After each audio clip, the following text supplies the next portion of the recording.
throughout my journey in the Black Liberation Movement.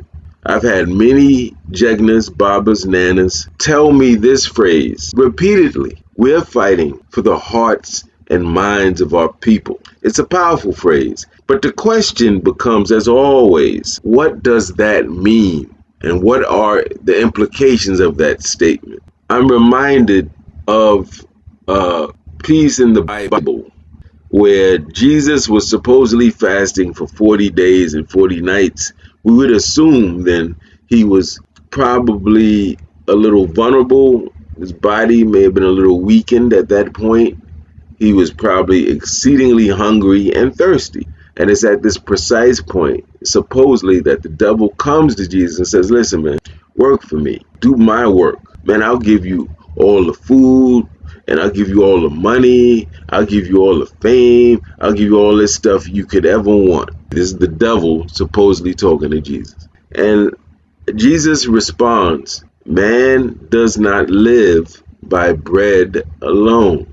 He's reminding us that, yes, we need food, clothing, housing, some type of political power, and we never forget that, and we work to get that. But also remember, we live in a physical world and a metaphysical world, family. Our people also need those things that we may consider to be invisible, intangible. That without those things, all of the material important things we're fighting for almost mean nothing. They will get compromised and sabotaged anyway. In your effort to get all those things and fight and advocate for those things, don't forget that a full belly with an empty mind ain't going to help people but so much. Getting people in the right direction, but doing it in an evil, malevolent, belligerent, abusive spirit ain't going to help them. Doing all those good things but lacking empathy for people, lacking compassion for our people, lacking patience with our people is not going to help. What does it mean when we say we're fighting for the hearts and minds? Well,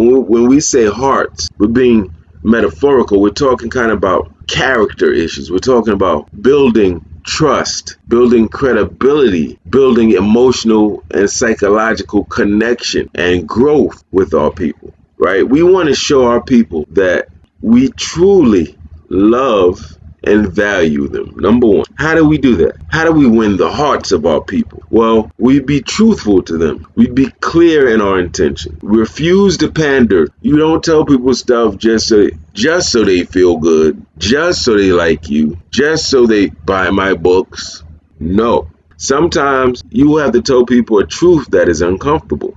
But there's a way you can do that where people can kind of appreciate what you're telling them and are not going away feeling dejected, demoralized, like life is over, like they're a complete failure, they're a loser. You got it all figured out, but they're a complete loser. No, we don't live by bread alone, family. Remember that spiritual piece. It means treating our people and speaking to them with utmost respect.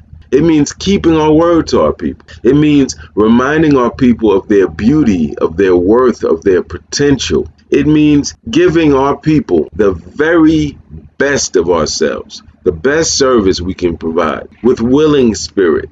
If somebody is leaving us as activists and organizers, social commentators, whatever role we play, and we're talking to our people, we're interacting in their lives, and those people are routinely leaving us feeling demoralized, dejected, then we're failing. We may be critical of something, but we give people something to say, nah, we can work this out though. This problem is not insurmountable. It means inspiring them, motivating our people, reminding our people that we deserve to be free, that if we do the right things with the right people and the right intentions, that we can win, that we will win, and that we can and will win despite all of our own personal obstacles, despite all of the socioeconomic challenges, despite white supremacy, despite their weapons, despite their money, despite their personnel and agents and agencies.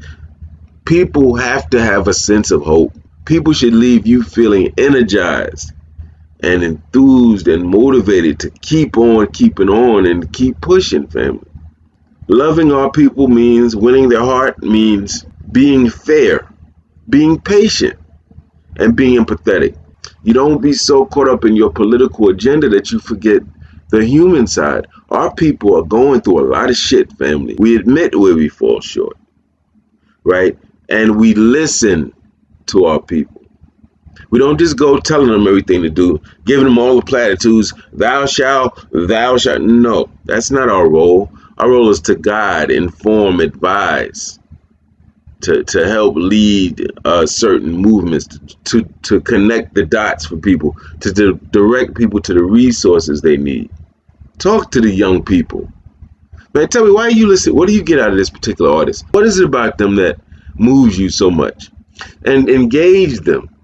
Not to proselytize and convert them, not to beat them over the head or convert them somehow, but to know your people in your neighborhood, to know what the common brother or sister goes through, thinks about, is threatened by, worries about, right? So that you can organize. You can't organize a community you don't know, and you can't know people if you don't build relationship. If we're so busy trying to recruit people to this, get them to pay for that, get them to come here, get them to go there, get them to vote for this one, and we forget these are human beings. People got families. People have loved ones that are sick. People are sick themselves. People might be facing eviction. You don't know what people are going through. Always remembering that part. You want to be the brother or sister that stands out. When they say, you can't trust these black people, you want people to say, nah, a lot of them, that's true. But there's this brother or sister that I do trust. And I trust them because of how they treat me. Right? I trust them because of the patience they show with me. I trust them because they're unafraid to challenge me when I'm on some backwards reactionary shit. I trust them because even when they challenge me, there's a way and a spirit in which they do it that does not dehumanize me. That's what we mean by we're trying to win the hearts of our people. What do we mean by we're trying to win the minds of our people? Now we're talking about enhancing their consciousness up here, hitting them in the head, right? Redirecting their paradigm. So how do we do that? Well, we inform and educate them about relevant history, relevant culture, relevant politics. We increase important skill sets among our people, like leadership and organizing skills. Not just telling them the what and the how, or not just telling them the what and the why, but the how. How do we organize? How do we choose an issue? How do we rally and galvanize other people in the community to join our effort? That's what we mean by winning over their minds. We expose and challenge white supremacy, along with all the lies, all the myths, and our own self-defeating thinking and behavior. Raises people's consciousness. Teaching our people to think critically, to help them decode information they receive in this society. So that when they read that newspaper, watch the news report, watch the YouTube or the broadcast, they can put what they're hearing into a perspective where they understand and they're empowered to do something about it, right? So decoding, helping our people decode things, make sense of things. So I do this thing where I break down the Wizard of Oz movie and how that relates to us, the symbolism. Or I do this thing about breaking down the Lion King movie, the symbolism and how that relates to us, helping people to understand the world that they inhabit, and then also empowering people to transform that world, the things they don't like, to transform it so they're not constantly sitting down complaining and being bitter, but they're being active agents of their own liberation. Teach our people to be critical, to do proper research, and not accept anything or anyone on face value. So you might do a live and give people, here's a book you check out. I've done lives, for instance, where I will show the actual document that I'm reading from. I'll give people primary research. This is the actual text of this speech. This is the actual book where this brother or sister writes this, so that they know, oh, when Agyei's going and the live is over, I know the resource to go to. I can read it for myself. Maybe Agyei misinterpreted. So if I have the original document, I'm empowered to read and learn for myself. That's what I mean. Empower our people. You can't save people. You can empower them. People must save themselves, but you can empower them with the information and a perspective. What do we mean by Pan-Africanism? What do we mean by socialism? What do these different ideologies teach? What do they believe? What are some of the pioneering people that advocated these different ideologies? How do we manifest these different ideologies? What are our critiques of these different ideologies? Where does nationalism, Pan-Africanism, socialism, feminism, whatever, where do these things fall short? What questions do they fail to answer or address?